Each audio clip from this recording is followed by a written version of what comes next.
Welcome back to clean news Rajasthan.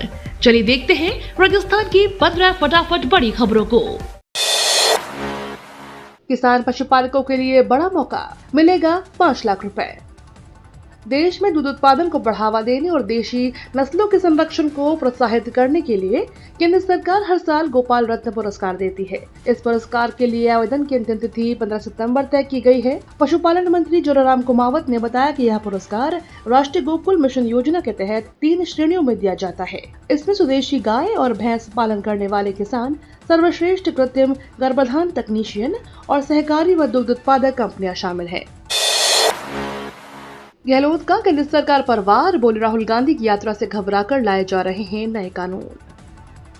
Rajasthan के पूर्व मुख्यमंत्री अशोक गहलोत और नेता प्रतिपक्ष टीकाराम जूली सोमवार को पीसीसी मुख्यालय पहुंचे। उन्होंने प्रदेश के पूर्व मुख्यमंत्री स्वर्गीय बरकतुल्ला खान को जयंती के अवसर पर आयोजित पुष्पांजलि कार्यक्रम में हिस्सा लिया और उन्हें श्रद्धांजलि अर्पित की। इस दौरान अशोक गहलोत ने मीडिया से बातचीत करते हुए केंद्र और राज्य सरकार पर जमकर निशाना साधा। उन्होंने कई मुद्दों पर खुलकर चर्चा की। अशोक गहलोत ने कहा कि देश को कांग्रेस की जरूरत है और अगर पार्टी एकजुट हो जाए तो देश मजबूत होगा। उन्होंने केंद्रीय गृह मंत्री अमित शाह पर हमला बोलते हुए कहा कि राहुल गांधी की यात्रा शुरू हो रही है और वे अचानक कानून ला रहे हैं। गहलोत ने कहा कि यह नकारात्मक सोच है जो पार्टी को ले डूबेगी। देश देख रहा है। गहलोत ने आरोप लगाया कि केंद्र सरकार विपक्षी नेताओं को झूठे केस में फंसाकर पद से हटा रही है। त्रिनेत्र मेले का आगाज, 26 अगस्त से 1500 जवान तैनात। राजस्थान के सवाई माधोपुर के रणथंभौर दुर्ग में स्थित त्रिनेत्र मंदिर को बीते महीने यानी जुलाई में श्रद्धालुओं के लिए खोला गया है। त्रिनेत्र मंदिर में ही एक बाघिन ने मासूम को मौत के घाट उतार दिया था, जिसके बाद सुरक्षा को देखते हुए इसे पूरी तरह से बंद कर दिया गया था। वहीं 1 महीने बाद यानी जुलाई में मंदिर को श्रद्धालुओं के लिए खोल दिया गया था। हालांकि इसी बीच सभी को सतर्क रहने के लिए कहा गया था। वहीं अब यह त्रिनेत्र गणेश मेले का आगाज होने वाला है। 26 अगस्त को इसकी शुरुआत होगी, जो 3 दिवसीय मेला होगा। लेकिन इस मेले के लिए प्रशासन द्वारा कड़े इंतजाम किए गए हैं। यह मेला 26 अगस्त से शुरू होगा और 3 दिन चलेगा। मेला मुख्यतः 27 अगस्त को होगा। MiG-21 की राजस्थान में आखिरी उड़ान, IAF चीफ ने खुद लड़ाकू विमान को उड़ाकर दी विदाई। भारतीय वायुसेना के लड़ाकू विमान MiG-21 ने बीकानेर के लाल एयरबेस से MiG-21 की राजस्थान में आखिरी उड़ान, IAF चीफ ने खुद लड़ाकू विमान को उड़ाकर दी विदाई। भारतीय वायुसेना के लड़ाकू विमान MiG-21 ने बीकानेर के लाल एयरबेस से अपनी अंतिम उड़ान भरी। वायुसेना प्रमुख air chief marshal AP Singh खुद नाल पायलट सीट पर बैठे और इस यादगार पल के साक्षी बने। अब MiG-21 विमानों को 26 सितंबर को चंडीगढ़ में अंतिम विदाई दी जाएगी। Air chief marshal AP Singh ने 18-19 अगस्त को नाल एयरबेस से MiG-21 में उड़ान के बाद कहा कि यह साल 1960 के दशक में अपनी शुरुआत से ही वायुसेना सबसे शक्तिशाली लड़ाकू विमान रहा है।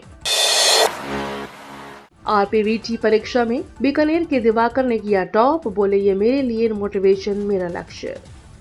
राजस्थान पशु चिकित्सा और पशु विज्ञान विश्वविद्यालय की प्रवेश परीक्षा परिणाम सोमवार को जारी किया गया। इस परीक्षा परिणाम में बीकानेर के दिवाकर पुरोहित ने पूरे राजस्थान में पहला स्थान प्राप्त किया। परीक्षा में प्रथम स्थान हासिल करने वाले दिवाकर पुरोहित का कहना है यह परीक्षा उनके लिए एक मोटिवेशनल के तौर पर है, क्योंकि उनका लक्ष्य नीट परीक्षा है और नीट परीक्षा का अंतिम राउंड अभी बाकी है, जिसके बाद कॉलेज आवंटन की जानकारी होगी। इस बार नीट परीक्षा में दिवाकर ने 520 के करीब अंक प्राप्त किए हैं। राजस्थान में एक साथ होंगे पंचायत और निकाय चुनाव। राजस्थान हाई कोर्ट ने पंचायत और निकाय चुनाव को लेकर 18 अगस्त को दिए गए अपने एक अंतरिम आदेश पर रोक लगा दी है। जस्टिस संजीव प्रकाश शर्मा और जस्टिस संजीत पुरोहित की बेंच ने यह रोक इसलिए लगाई क्योंकि समान मामले में पहले से ही बहस पूर्ण कर फैसला सुरक्षित रखा जा चुका है।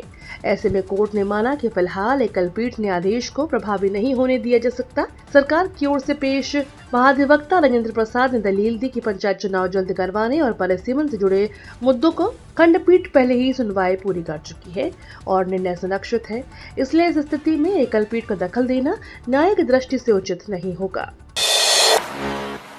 राष्ट्रीय स्तर पर सम्मानित होंगी राजस्थान के सरकारी स्कूल की प्रिंसिपल नीलम यादव। राजस्थान के सरकारी स्कूल के प्रिंसिपल नीलम यादव ने राष्ट्रीय स्तर पर सम्मानित होने वाले शिक्षकों की सूची में जगह बनाई है। शिक्षक दिवस यानी 5 सितंबर को नई दिल्ली में आयोजित होने वाले समारोह में नीलम को नेशनल अवार्ड मिलेगा। बालिका शिक्षा, सरकारी स्कूल में इंफ्रास्ट्रक्चर और नामांकन की दिशा में श्रेष्ठ कार्य करने के चलते नेशनल अवार्ड के लिए नीलम का चयन हुआ है। राजस्थान के खेरथल तिजारा जिले की government girls senior secondary school Tabokra की प्राचार्य नीलम यादव को शिक्षा के क्षेत्र में उत्कृष्ट शासन और नेतृत्व कार्यों के लिए राष्ट्रीय शिक्षक पुरस्कार 2025 से सम्मानित किया जाएगा। राजस्थान के 23 जिलों में भारी बारिश का अलर्ट। राजस्थान में पिछले 2 दिनों से जारी भारी बारिश ने जनजीवन पूरी तरह से अस्त व्यस्त कर दिया है। मौसम विभाग ने 27 अगस्त तक प्रदेश के कई जिलों में भारी से अति भारी वर्षा की चेतावनी जारी की है। मौसम विभाग के अनुसार जयपुर, भरतपुर संभाग, शेखावटी क्षेत्र, बीकानेर और अजमेर संभाग के कुछ भागों में अति भारी वर्षा होने की संभावना है। इसके अलावा चित्तौड़गढ़, डूंगरपुर, प्रतापगढ़, राजसमंद, सीकर, जालौर और पाली में ऑरेंज अलर्ट है। सिरोही और उदयपुर में रेड अलर्ट जारी हुआ है। विधानसभा में पेश होगा Rajasthan institute of medical science विधेयक 2025। चिकित्सा विभाग में वर्ष 2024-25 के बजट में प्रदेश में सुपर स्पेशलिटी चिकित्सा को नया आयाम देने के लिए RUHS का उन्नयन कर दिल्ली एम्स की तर्ज पर Rajasthan institute of medical sciences की स्थापना की घोषणा की गई थी। इसी क्रम में राज्य सरकार द्वारा राज्य विधानसभा में Rajasthan institute of medical sciences Jaipur विधेयक 2025 पेश किया जाएगा। चिकित्सा मंत्री गजेंद्र सिंह खीवसर ने बताया कि अखिल भारतीय आयुर्विज्ञान संस्थान नई दिल्ली की तर्ज पर जयपुर में एम्स की स्थापना की जाएगी, जिसमें सुपर स्पेशलिटी सेवाओं, उन्नत चिकित्सा शिक्षा, स्वास्थ्य चुनौतियों के लिए अनुसंधान और रोगी देखभाल की सर्वोत्तम सुविधाएं आमजन को मिलेगी। रिम्स एक स्वायत्त संस्थान और विश्वविद्यालय के रूप में कार्य करेगा, जहां राष्ट्रीय चिकित्सा आयोग अधिनियम 2019 के तहत डिग्री, डिप्लोमा और अन्य शैक्षणिक मान्यता दी जा सकेगी। रामगढ़ बांध में कृत्रिम बारिश की उम्मीदें जगी। DGCA ने 10,000 फीट तक ड्रोन उड़ाने की दी अनुमति। लंबे समय से सूखे और जल संकट की समस्या झेल रहे रामगढ़ बांध क्षेत्र के कृत्रिम बारिश की संभावना एक बार फिर मजबूत हुई है। नागरिक उड्डयन महानिदेशालय ने यहां 10,000 फीट तक ड्रोन उड़ाने की अनुमति दे दी है। इससे पहले केवल 400 फीट की ऊंचाई तक ही ड्रोन उड़ाने की इजाजत थी। नई मंजूरी मिलने के बाद अब क्लाउड सीडिंग की प्रक्रिया को लेकर उम्मीदें और प्रबल हो गई हैं। विशेषज्ञों का मानना है कि DGCA से 10,000 फीट की ऊंचाई तक ड्रोन उड़ाने की अनुमति मिलना इस परियोजना की दिशा में एक बड़ा कदम है।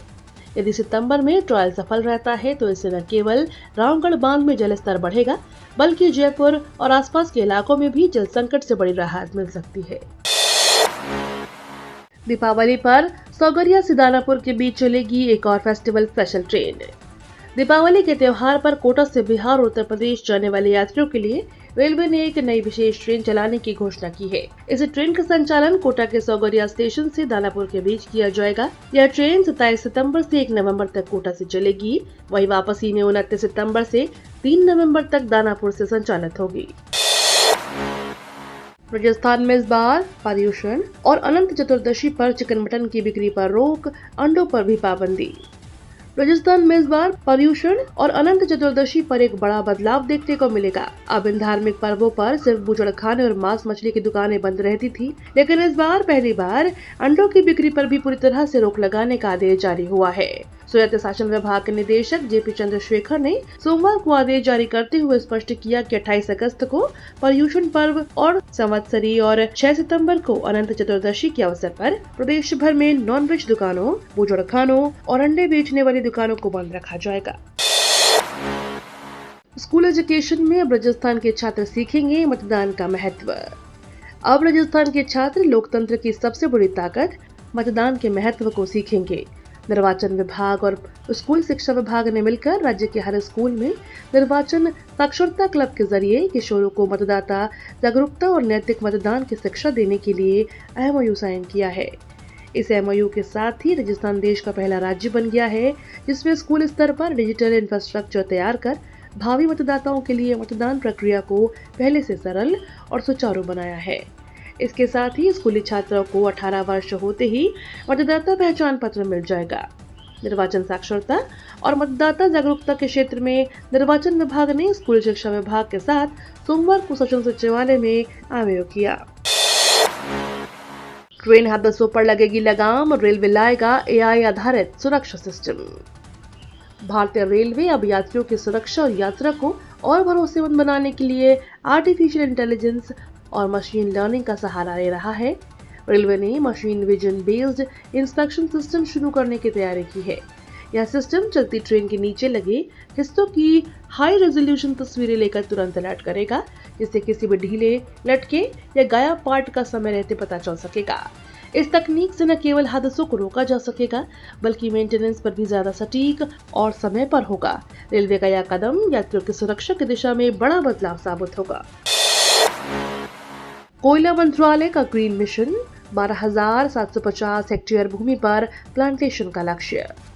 केंद्रीय कोयला मंत्रालय ने देश भर में खनन प्रभावित भूमि को वाइब्रेंट ग्रीन जोन में बदलने के लिए बड़ा कदम उठाया है।